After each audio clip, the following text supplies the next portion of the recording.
Welcome to today's analysis of the news. I ask you a question. How Jewish is Jerusalem?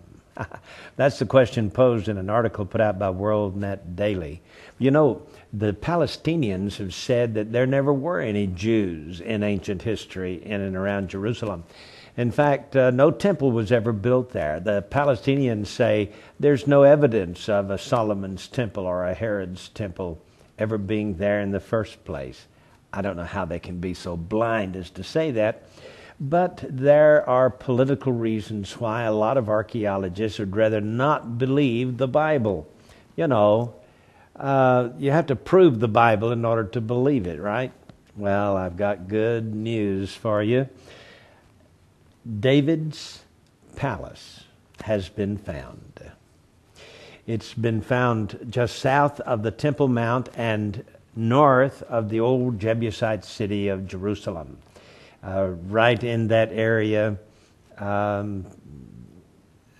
David built his palace there. Now, the original city of Jerusalem, which was a Jebusite city that David conquered, was only about 9 acres and is along the southern slope of the Temple Mount from I would say across the street from where the southern wall is, starts downward all the way down to the Pool of Siloam, down to the Gehenna Valley and the Kidron Valley where it meets.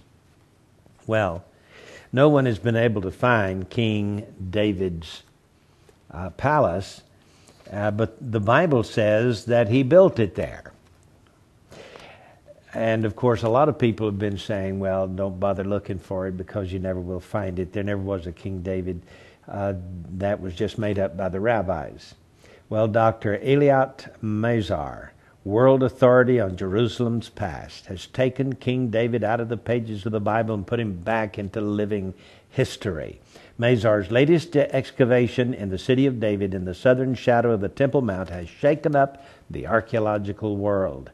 For lying undisturbed over 3,000 years is a massive building, which Mazar believes is King David's palace. From the time she was a teenager, she had her nose in archaeological literature, working closely with her grandfather, who was the renowned archaeologist Benjamin Mazar, who conducted the southern wall excavations next to the western wall. She holds a doctorate in archaeology from Hebrew University, is the author of a book called The Complete Guide to the Temple Mount Excavations, and in the 1970s and 80s worked on digs supervised by Yigal Shiloh in the city of David. The significant discoveries made back then, including a huge wall called the stepped stone structure, which Shiloh believed was a retaining wall for David's royal palace, or part of the Jebusite fortress he conquered, ignited Mazar to continue to look for the prize, David's palace itself. And Mazar always suspected that the palace lay outside the original city, the Jebusite city, and cites the Bible to prove it. She said, when the Philistines heard that David had been anointed, they went on the attack to apprehend him. This occurred after he conquered the fortress of Zion, which was the actual nucleus of the city, and built his palace. The Bible says that David heard about it and, quote, descended to the fortress, 2 Samuel 5:17, implying that he went down from his palace, which meant that the palace of David was on higher ground. It was up higher on the mountain than the citadel, or the city. So Mazar says that she's confident in her assessment of where the place would be.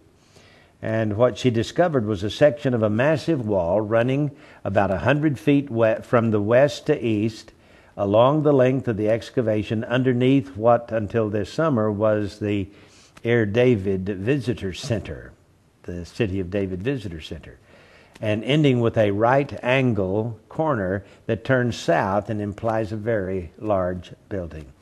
Within the dirt fill between the stones were found pottery shards dating from the 11th century BC, the time when David established his monarchy. Based on the biblical text and historical evidence, Mazar assumed that David would have built his palace outside the walls of the fortified but cramped Jebusite city, which I said was only 9 acres, which existed some 2,000 years before. And in fact, the structure is built on the summit of the mountain directly on bedrock, along with the city's northern edge. No archaeological layers are beneath it, just bedrock, and that's the sign of the structure constituted a new northward expansion of the city's northern limit. What most amazed Dr. Mazar was how close the building is to the surface. It's just 3 to 6 feet underground. The cynics kept saying, there'll be so many layers, so many remnants of other cultures. It's not worth digging. It's too far down. She said, I was shocked at how easy it was to uncover it and how well preserved it was, as if it were just waiting 3,000 years for us to find it. According to the Bible, David's palace was constructed by Hiram, king of Tyre, the contemporary Phoenician ruler and his ally against the Philistines. Dr. Mazar, an expert in Phoenician construction from her excavations at Akziv on Israel's northern coast, attests that this building bears the mark of Phoenician construction, not likely to be found otherwise in the Judean hills. The Phoenician builders had developed a distinct style of stone masonry, and remains of pillars and decorative stone capitals in this particular style were discovered at the site years before, which was one clue Dr. Mazar used to look for the palace. So, David's palace has been discovered in the city of David, just south of the Temple Mount.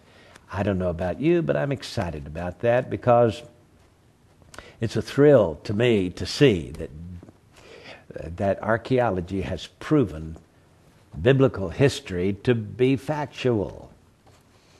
Not what some of these modernist scholars have said, that David and Solomon were just simple men around whom a legend was created or a myth was created. Not so.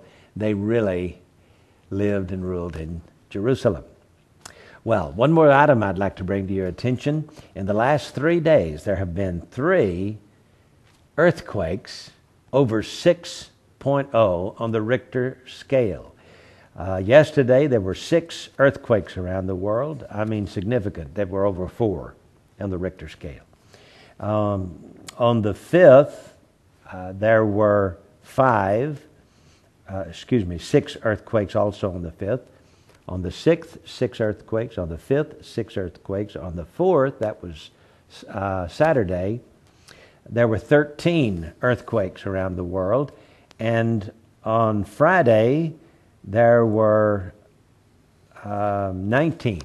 That's a lot of earthquakes. But 3 of them were over 6 on the Richter scale. Yesterday, there was a 6.1 earthquake in the Aleutian Islands. And on Sunday, that was on Monday, yes. Now, on Saturday, there was a 6.0 earthquake in Panama, and on Friday, last Friday, there was a 6.0 in the Gulf of California. So, to me, those are quite significant that we're having earthquakes, strong earthquakes. Anything over 4 is significant, but over 6 is really significant. And we have had 3 of them in the last 3 days. Wow. These surely must be exciting times for the fulfillment of Bible prophecy. Remember, there should be earthquakes in divers places. I'm J.R. Church. We'll see you again tomorrow with our analysis of the news.